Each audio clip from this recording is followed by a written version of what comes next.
పొందాను. ఒకరోజు అక్కకి జ్వరం వస్తే డాక్టర్ దగ్గరికి వెళ్ళాం. పాపకి టాబ్లెట్లు వాడండి. చాలా సంతోషం డాక్టర్ గారు. వస్తాం. నమస్తే. రామ్మా. మీ పాప అండి? అవునమ్మా. ఎంత పెద్దదైపోయింది. మీ హాస్పిటల్లోనే కదా పురుడు పోశారు. ఉంటానమ్మా. ఆ తాగుబోతు డాక్టర్ ఆ రోజు తాగేసి పాపకు ఆపరేషన్ చేశాడు. పాపం ఆ పాప నరం కట్టయి చనిపోయింది. లేకపోతే ఆ పాపకి కవల చెల్లుండేది. ఇన్నాళ్ళు నాకు అన్యాయం చేసింది దేవుడు అనుకున్నాను, కాదు ఒక డాక్టర్.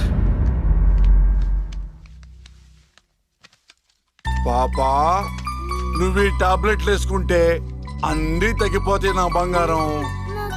కాదు నాన్న, యొక్క టాబ్లెట్ నాన్న, ప్లీజ్ నాన్న.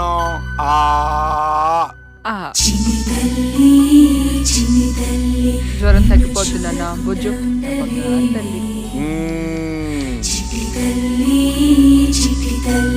రా, కమా. మీకు దండం పెడతాను. ఇక నా దగ్గర పని చేయాలంటే నాతో బోని కొట్టించుకోవాలా? Come on darling.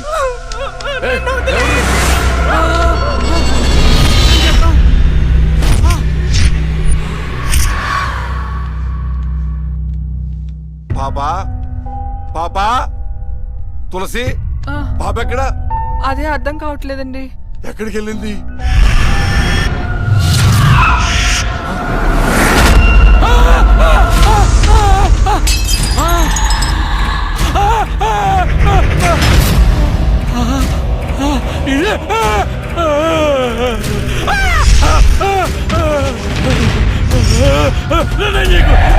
నీ దండ పెడతా.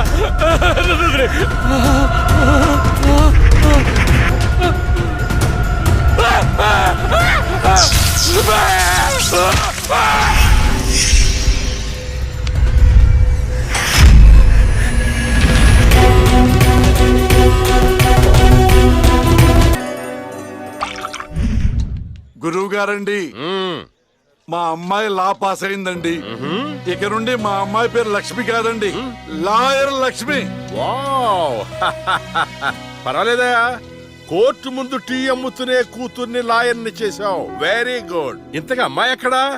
లక్ష్మి,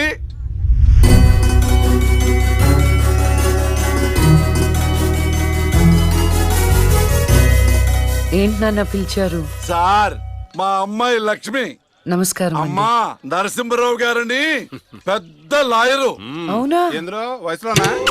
కాదురా, మామూలుగా కూడా పెద్ద లాయరేనమ్మా. నేను మీ గురించి చాలా విన్నానండి. అంటే సాక్ష్యాలతో సంబంధం లేకుండా ఎలాగైనా కేసు మీ వైపు మలుచుకుంటారని విన్నాను. అదేనమ్మా లాయర్ తెలివితేటలు. అది సరే, ఇంతకీ నువ్వు సొంతగా ప్రాక్టీస్ చేద్దాం అనుకుంటున్నావా, లేక నాలాంటి వాడి దగ్గర అసిస్టెంట్ గా చేద్దాం అనుకుంటున్నావా? అంటే ఇంకొకరి దగ్గర చేస్తే వాళ్ళ ఇన్ఫ్లుయెన్స్ నా పైన పడుతుంది కదండి. అలా కాకుండా డైరెక్ట్ గా ప్రాక్టీస్ చేద్దామని అనుకుంటున్నాను. నేను నాలా ఉండాలని. గుడ్. వాయిస్ దేముంది సార్, మనుషులు అందరి దగ్గర ఉంటుంది. లాయర్ కి ఉండాల్సింది ఆనెస్టీ. అది నా దగ్గర ఉంది సార్. హానెస్టీ, నిజాయితీ. చూద్దాం నీ నిజాయితీతో ఎన్ని కేసులు గెలుస్తావో. All the best. అమ్మా, చూసావా, నువ్వు నోరు తెరిస్తే అవతల వాడు నోరు ఎలా మూతపడిందో, కోర్టులో కూడా ఎలాగ చంపేయాలా? నాన్న, నాకు మంచి చాయ్ పెట్టించు. నా బంగారు తల్లికి మంచి చాయ్ రెడీ చేయరా. మా అమ్మాయి లాయర్ అయిందండి. తన పేరుతో అర్చన చేయించండి. అలాగేనమ్మా.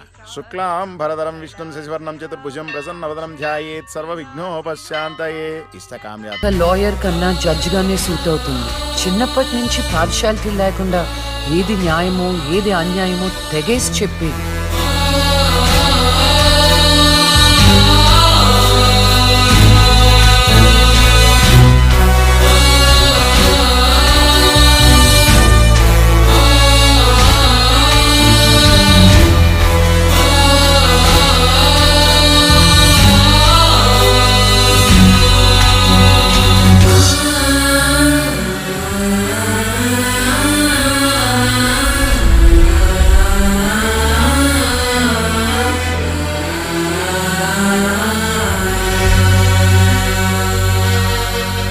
కూర్చోండి.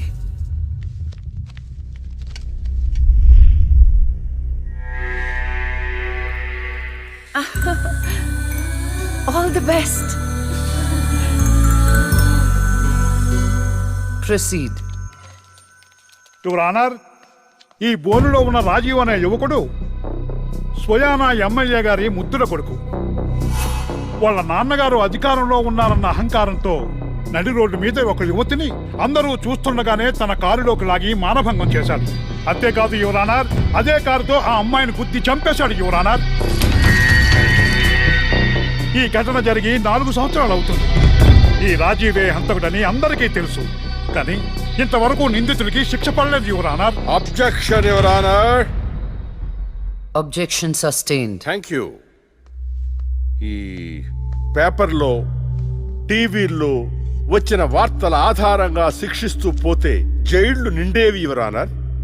ఈయన క్లయింట్ ఎమ్మెల్యే గారి కొడుకు అవటం వలన అతన్ని రాజకీయంగా దెబ్బ కొట్టాలనే ఉద్దేశంతో ఈ ప్రతిపక్షాలన్నీ ఏకమై ఈ ఛానళ్ల వాళ్ళతో కలిసి పనిన కుట్ర మాత్రమే ఇది. ఈ రాజీవ్కి చనిపోయిన అమ్మాయికి ఎలాంటి సంబంధమూ లేదని తమరికి విన్నవించుకుంటూ అతన్ని నిర్దోషిగా భావిస్తారని ఆశిస్తున్నారు. That's all your honour. Objection your honour. ఇలాంటి వాళ్ళకి శిక్ష పడకపోతే ఎంతో మంది అమ్మాయిలు బలైపోతూనే ఉంటారు. నేను ఇదివరకు ఎన్నో సాక్ష్యాలను కోర్టులో ప్రవేశపెట్టడం జరిగింది యువర్ ఆనర్. దయచేసి మానవతా దృక్పథంతో ఆలోచించి జడ్జిమెంట్ ఇవ్వండి.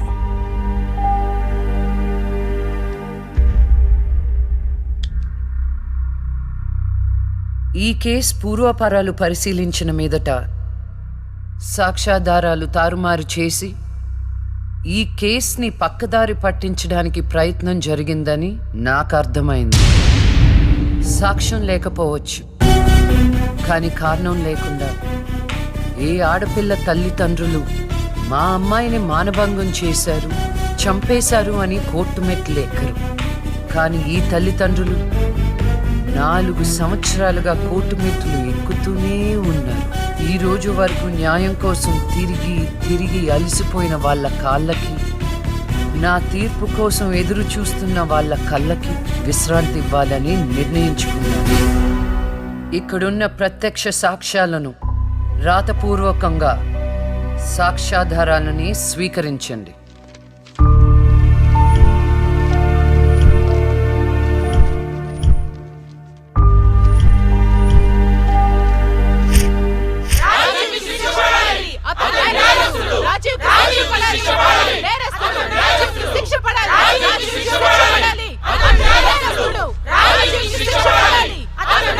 Order, order, order.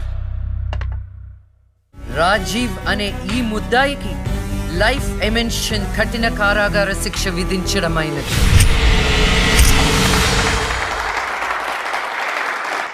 Objection your honour. Objection overruled. The court is adjourned.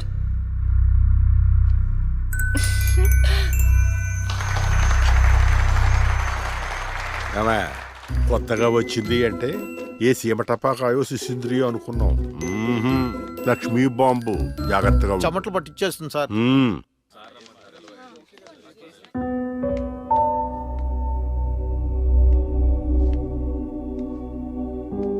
Hello hello, అందరూ ఒకే దగ్గర ఉన్నారు.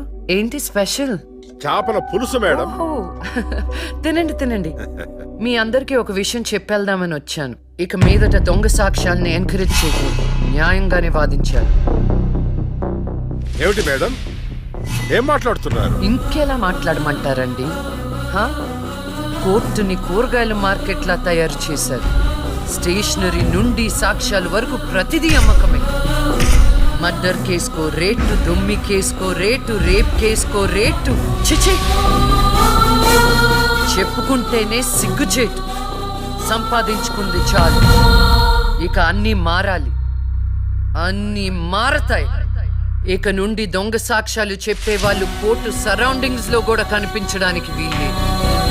ఎవడైనా కక్కుర్తిపడి డబ్బు కోసం దొంగ సాక్ష్యాలతో కేసుని గెలిపించుకోవాలని చూస్తే వాళ్ళని కూడా నేరస్తుల బోన్లో నిలబెడతా, శిక్షలో షేరింగ్ ఇప్పిస్తా. ఇక నుంచి న్యాయం గెలవాలి. న్యాయమే గెలవాలి. న్యాయమే గెలవాలి. న్యాయమే గెలవాలి. న్యాయమే గెలవాలి. ప్రశాంతంగా ఉన్న అక్క జీవితంలో ఒకరోజు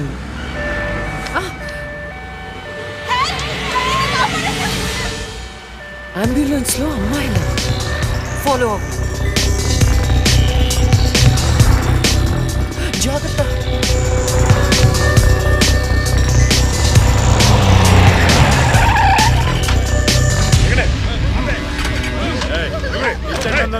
చలో జల్దీ చలో చలో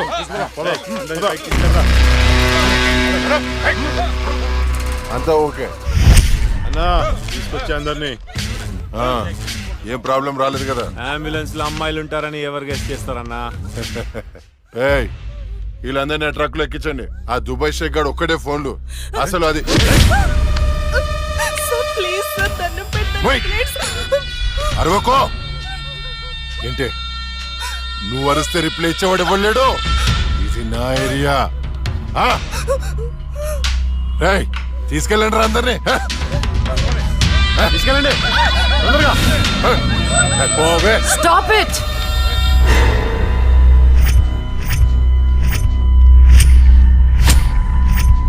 ఇవ్వచ్చువే నువ్వు. అది తర్వాత హాస్పిటల్ కి వెళ్లాల్సిన బండి ఇక్కడికి వచ్చింది ఏంటి? ఏంటి పాప క్లారిఫికేషన్ కావాలంట. రేయ్ ఇచ్చేయండి రా. అమ్మాయే కదా అని అలుసుగా చూస్తున్నారేమో. లక్ష్మి, జస్టిస్ లక్ష్మి ఆవేశపడి అటాక్ ను చేశారో ఆక్సిజన్ ఆగిపోదు. Arrest him.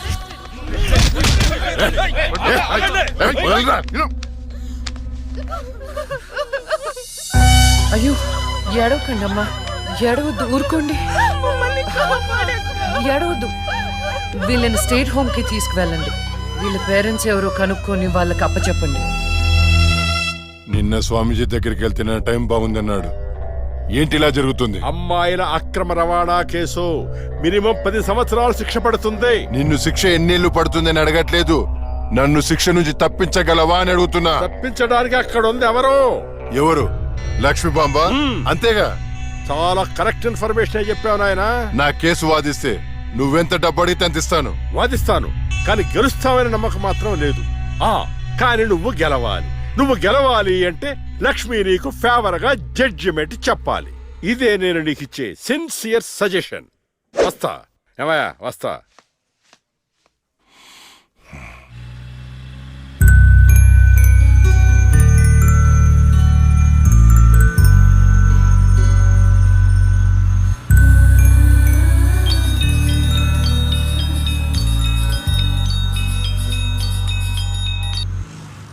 హలో, వైకుంఠాన్ని. నా కేసు విషయంలో పోలీసు నుండి లాయర్ల వరకు అందరూ నా చేతుల్లో లేదు, నా చేతుల్లో లేదని చేతులు ఎత్తేస్తున్నారు. కారణం నువ్వంటే భయం. ఆ భయాన్ని కోరేట్ ఫిక్స్ చేశాను. కోటి రూపాయలు. నువ్వు రేట్ ఫిక్స్ చేసింది వాళ్ళల్లో ఉన్న భయానికి కాదు, నాలో ఉన్న నిజాయితీకి. నువ్వు కోటి పక్కన ఎన్ని సున్నాలు పెట్టినా దాన్ని కొనలేవు. ఏ జడ్జి, ఏయ్, ఏంటే నీ పొగరు? డబ్బుంటే ఏదైనా కొనొచ్చని నీ మైండ్ సెట్ క్యాన్సర్ కంటే డేంజర్. దానికి ఆల్రెడీ ట్రీట్మెంట్ స్టార్ట్ చేశా. ఏంటి నువ్వు చేసేది? కొన్నాళ్ల పాటు జనాల మధ్య తిరగకుండా ఊసలు లెక్క పెడుతూ చిప్పకూడు తింటే ఆటోమేటిక్ గా సెట్ అవుతావు. నిజంగానే ఇది లక్ష్మీ బాంబు. అక్క నువ్వు సూపరే. నిజమా? వాడిని బెదరగొట్టేశావు. హై ఫై.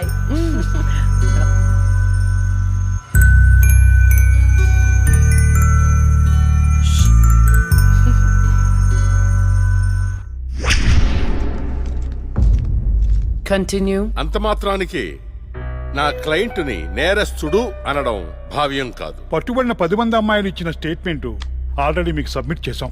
న్యాయాన్ని గెలిపించండి. సాక్ష్యాధారాలన్నీ పరిశీలించిన మీదట వైకుంఠం అనబడే ఈ ముద్దాయికి ఐపీసీ 302 సెక్షన్ ప్రకారం 7 సంవత్సరాల కఠిన కారాగార శిక్ష విధించడమైనది.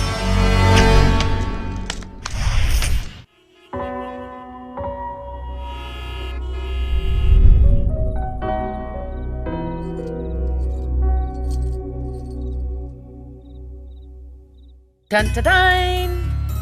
భలే ఉన్నావక్క. ఏంటోనే భయం వేస్తుంది. జస్టిస్ లక్ష్మికి పెళ్లి చూపులంటే భయమా? అంతే మరి. నువ్వు కూడా నాతో రావే. నువ్వే అది నీ పర్సనల్ ఇష్యూ, నువ్వే చూసుకో. అంతేనా? నీకేంటక్క, నా దిష్టి తగిలేటట్టుంది. నువ్వు బంగారం.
అనుభవించినంత సేపు నన్ను ఈ భూమి మీద ఉంచలేదు. పుట్టగానే చంపేశావు. పోనీలే, అక్క పుట్టింది, అమ్మ నాన్నకి ఒక్కగానొక్క కూతురు అనుకున్నా. వాళ్ళైనా ఆనందంగా ఉంటారని ఆశించాను, కానీ దాన్ని కూడా చంపేశావు.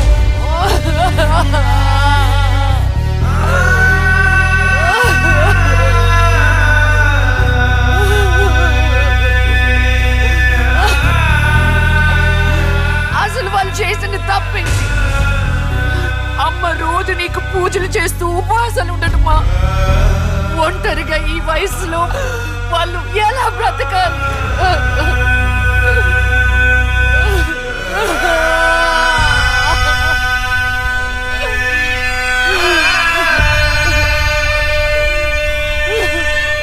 అక్కకు జరిగిన అన్యాయం చూసి తట్టుకోలేకపోయాను.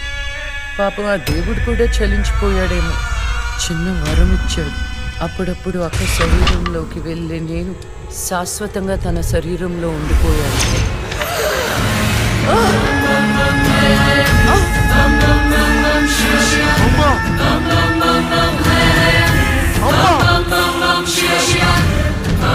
అమ్మా లక్ష్మి, నువ్వు బతుకున్నావా?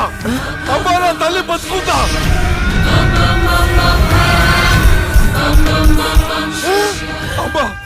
అమ్మా మీకేం కాలేదు కదా? నాకేం కాలేదు, నువ్వు పదమ్మా. అదే నాకేం కాలేదు నా తల్లి. అమ్మా ఏం చెప్పొద్దురా అమ్మా, నువ్వేం చెప్పొద్దురా అమ్మా. అమ్మా మీకు విషయం చెప్పాలి నాన్న.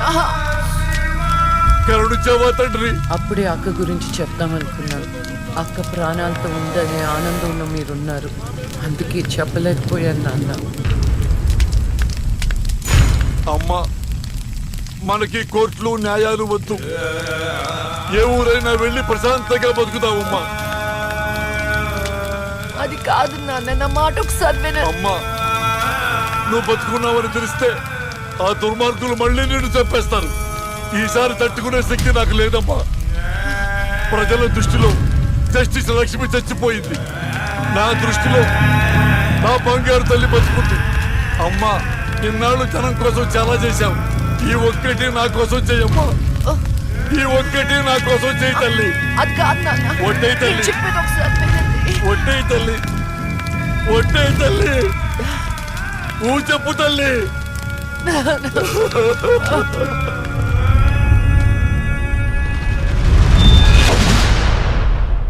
అమ్మా నాన్న, అమ్మా ఏడవద్దు, అమ్మా ఏడవద్దు నాన్న, ఏడవద్దు నాన్న. అక్కని చంపి ఈ కన్నీళ్లకు కారణమైన వాళ్ళని వదలను. వద్దమ్మా, వాళ్ళు అసలే రాక్షసులు, నిన్ను కూడా చంపేస్తారమ్మా. వద్దు. వదలొద్దమ్మా, వదలొద్దు. మీ ఎక్కని చంపిన వాళ్ళకి శిక్ష పడాలని మనస్ఫూర్తిగా కోరుకుంటున్నా. ఏవే నా బిడ్డ మీద నాకు మనస్ఫూర్తిగా నమ్మకం ఉంది. అమ్మా మీ అక్క ఏ న్యాయాన్ని నమ్మిందో దాన్ని నువ్వు బతికించాలి, బతికించాలి.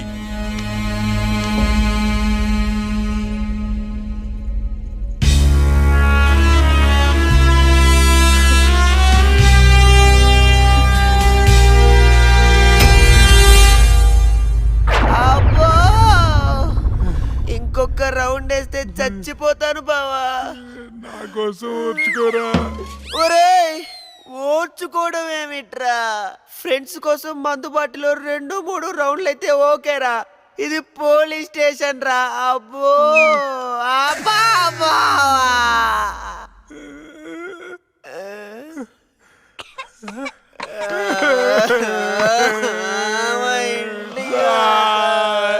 ఏంట్రా ఏం డిసైడ్ అయ్యారు?